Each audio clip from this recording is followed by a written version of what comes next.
What if I told you the future of technology isn't in silicon chips, but in a beetle, or a butterfly, or even a spider? Support science. By hitting like and subscribe, you support bioengineering on YouTube. Help us connect engineering to biology for a more sustainable future. It's called biomimicry. It's when we look at nature's 3.8 billion years of R&D and we shamelessly copy its genius. Why build from scratch when you can learn from the masters? Ever seen a gecko stick to anything? No glue, no suction, just pure nature. Scientists studied those tiny foot hairs, and now they're developing super strong, reusable adhesives. Imagine medical patches that peel off without pain, or even robots that can climb like Spider-Man. Or how about a plant that never gets dirty?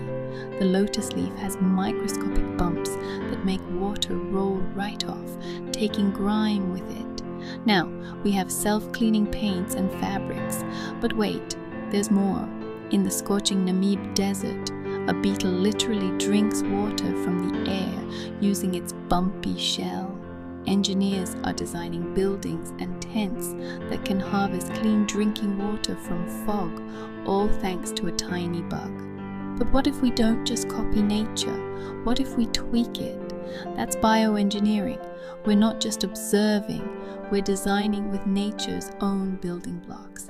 Imagine bacteria engineered to clean up oil spills, or plants that can produce medicine, or even growing your own clothes or food in a lab without harming a single animal.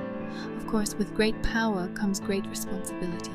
Bioengineering raises big questions, but the potential to solve humanity's biggest challenges, climate change, hunger, disease, by learning from and working with nature, is astounding. So, what's your favorite nature hack? Are you ready for a future built by biology? Let us know in the comments below. Don't forget to like this video, share it with a friend, and subscribe for more mind-blowing science.